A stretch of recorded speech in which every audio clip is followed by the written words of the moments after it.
mag-secret file, ay ilike mo muna ang video na to at mag-subscribe na sa aming YouTube channel. Don't forget to click the notification bell para hindi ka nahuhuli sa latest episode ng DJ Rocky's Secret Files.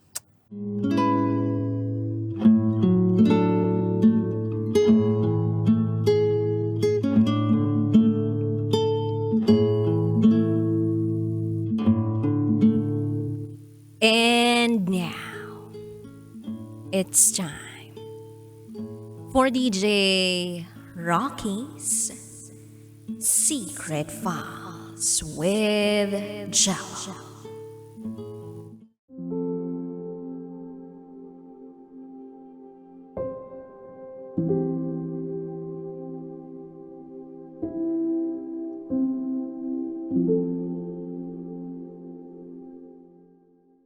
Na-in-love ako sa manliligaw ng best friend ko.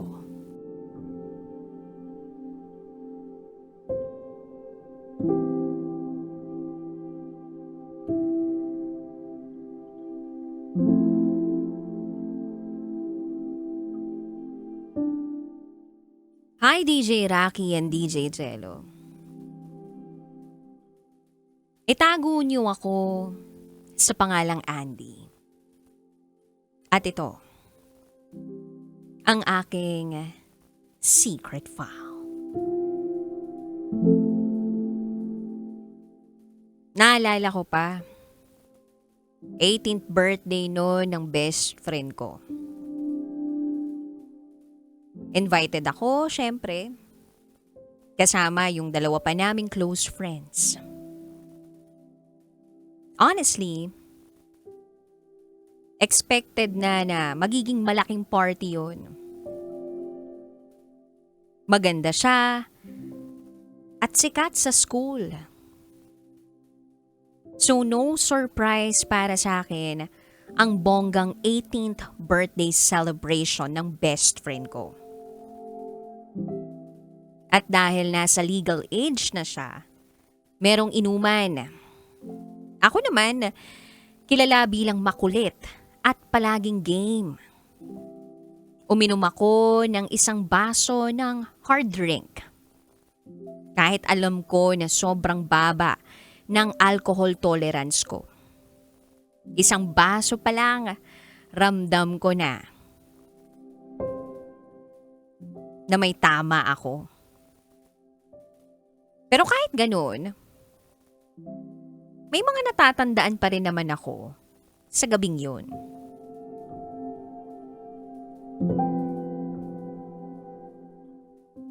Habang umiiyak ako, at marami ng mga taong nagwawalwal, merong isang lalaki sa venue na hindi ako iniwan. Inalalayan niya ako papuntang banyo.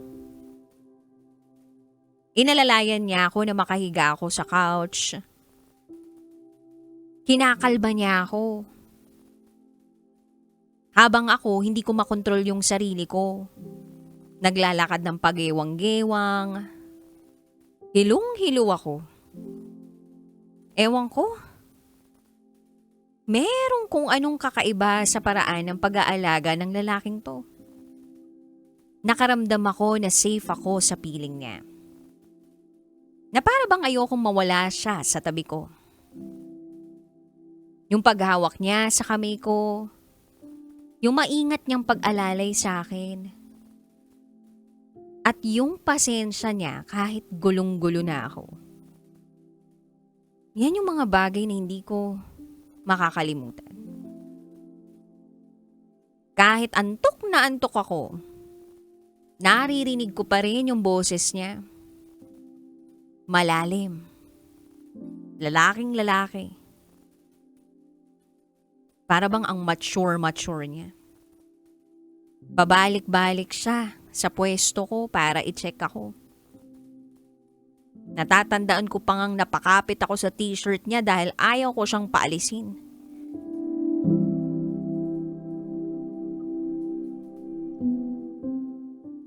Pero manhid na manhid yung katawan ko eh. Wala akong lakas para Itulak siya papalapit sa akin. Dahil siguro sa sobrang alak. O dahil nga low tol ako. Hanggang sa tuluyan na ako nakatulog. Pagkagising ko, nandun yung best friend ko.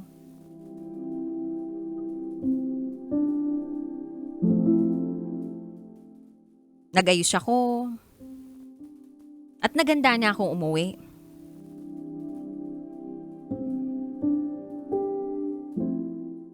Then paglabas ko ng venue hall, nakatayo sa harap ng pinto yung best friend ko at yung lalaking umalalay sa akin ng gabi. Doon na ako napaisip. Para bang may kakaiba sa pagitan nila. Parang may koneksyon silang dalawa.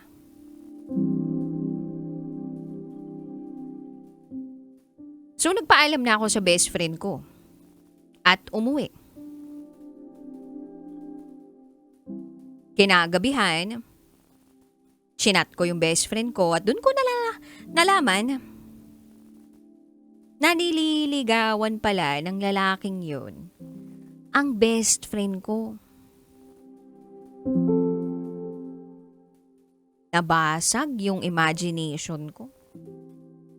Ano bang magagawa ko as if naman may chance ako? Mukha namang bet na bet niya talaga yung best friend ko. Magsistay ba siya ng ganun sa venue hall? Kung hindi niya gusto yung best friend ko? Ang sakit.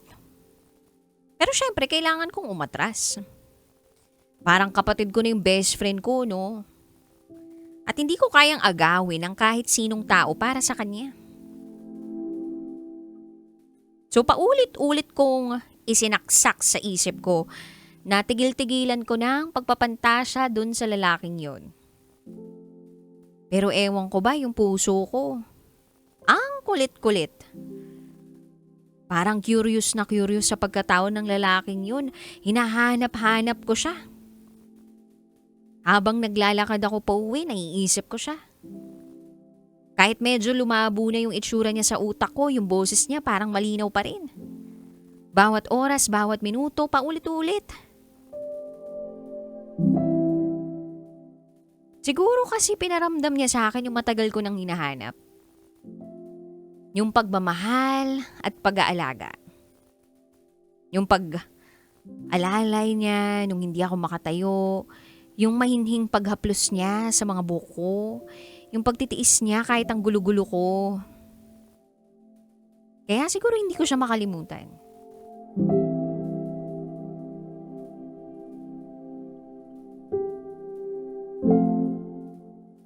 Wala naman kasi nakakapansin na ibang tao sa akin. Para bang anino lang ako ng best friend ko. At siya yung kauna-unahang tao na nagparamdam sa akin na may halaga ako. Nakapansin-pansin ako. Pakiramdam ko nga mahal ko na siya. Kaya lang kailangan kong harapin ang totoo. Na hindi laging papabor sa akin ang mundo. Lalo na kung alam ko naman na ako yung nasa maling panig ng pag-ibig. Hindi ko siya pwedeng angkinin. Hindi rin ako pwedeng masaktan. Kaya naman sinubukan kong tanggalin siya sa utak ko. Kahit na sinabi sa akin ng best friend ko na i-follow ko siya sa social media para masipat ko din tong manliligaw niya. Hindi ko finalo. Tinry ko maging busy sa school, sa org, o kahit anong distraction na pwede kong kapitan para lang hindi ko maisip ang lalaking yun. Pero alam nyo, DJ Rocky and DJ Jello, kahit anong iwas ko, bumabalik pa rin siya sa isip ko eh. Then one day nagkasundo kami ng best friend ko na magkita. Nagulat ako na isinama niya yung manliligaw niya sa pagkikita namin. Ay, umiiwas nga ako. Tapos isasama-sama naman niya.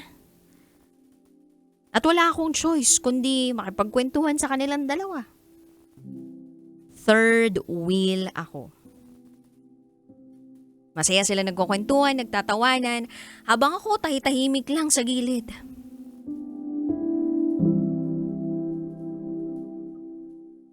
Maya-maya pa yung best friend ko, sabi sa akin, picturean ko daw sila. Then, sabi pa niya, kung po pwede, record ko daw yung video. Kuhaan ko raw sila. So, pinress ko yung record button. Hanggang sa, bigla na lang, may sinabi yung best friend ko na siyang nagpasakit ng damdamin ko.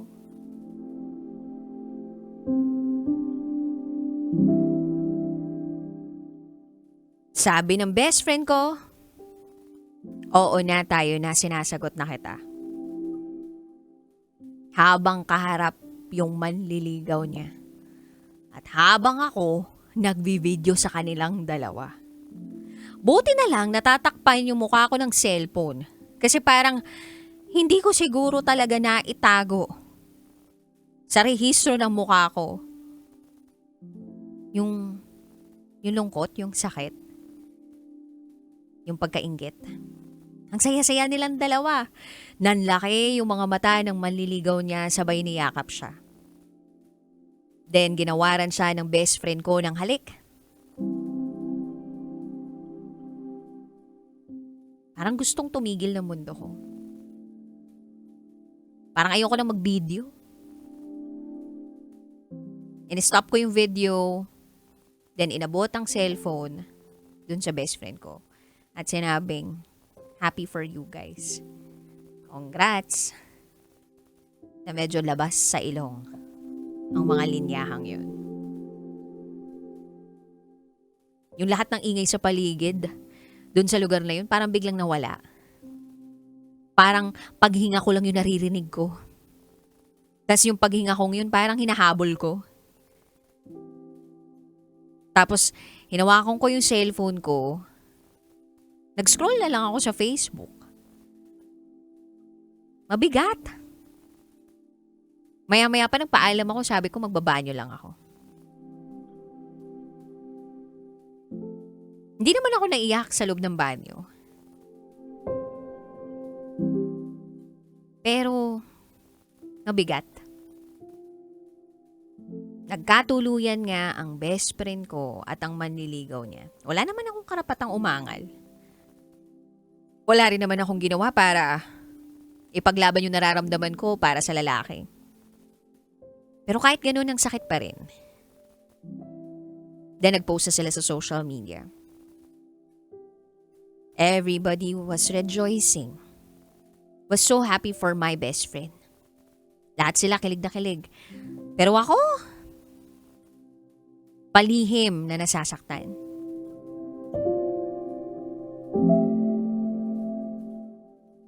Then lumabas na ako ng banyo. And sabi ko sa best friend ko at sa manliligaw niya, sabihin na natin, boyfriend niya, na kailangan ko na umuwi kasi hinahanap na ako sa amin. Sa bahay, pagkarating ko, nagilamos lang ako, dumiretso sa kama, nakatulala sa kisame. Iniisip ko, naiinggit ba ako? Nasasaktan ba ako? Kasi hindi na ako yung pinili. O kasi pakiramdam ko, kailanman hindi ako laging mapipili.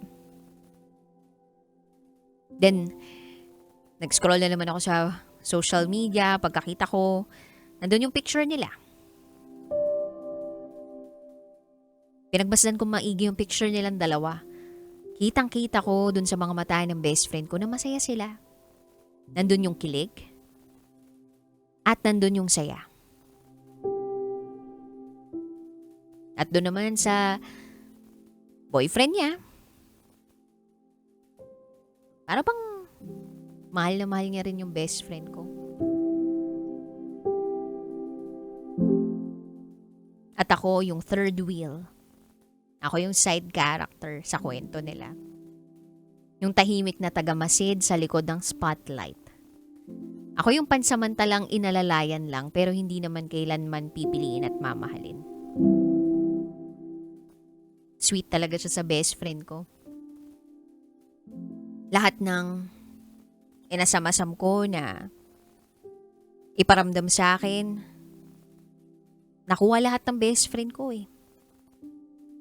At wala naman akong choice sa tuwing nagkikita-kita kami, kundi ngumiti, magpanggap na okay lang ako at tanggapin ang lahat. Kasi mahal ko naman sila pareho. Mahal ko yung best friend ko. Kapatid ko yung turing ko sa kanya. At mahal ko rin yung boyfriend niya. O baka naman advance lang ako para sabihing mahal ko siya. Pero alam kong na-fall ako sa kanya. Kahit alam kong hindi pwede. At kailangan ko lang talaga na panindigan ng desisyon ko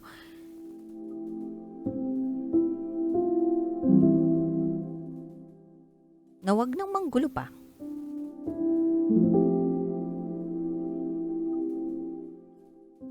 Na wag nang magsabi ng tunay na nararamdaman.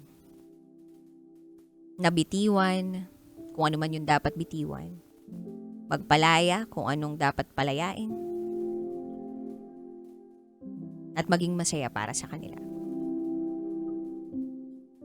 I admit I had to die a little inside para mabuhay uli sa labas. Para hindi nila makita yung pain. Para hindi nila maramdaman na may isang pusong tahimik na nasasaktan. Hindi lahat ng pagmamahal kasi kailangan ipaglaban. Ang tunay na pagmamahal ay handang magparaya. Hahayaan silang maging masaya kahit hindi kasama ka. I'm learning to be okay one day at a time. Few years passed, nagpaplano na silang magpakasal. Ako, single pa rin. Sila, engaged na.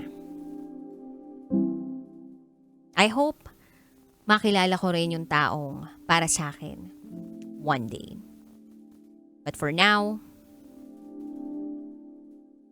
tuloy lang sa buhay. Hanggang dito na lang po, DJ Rocky and DJ Jello.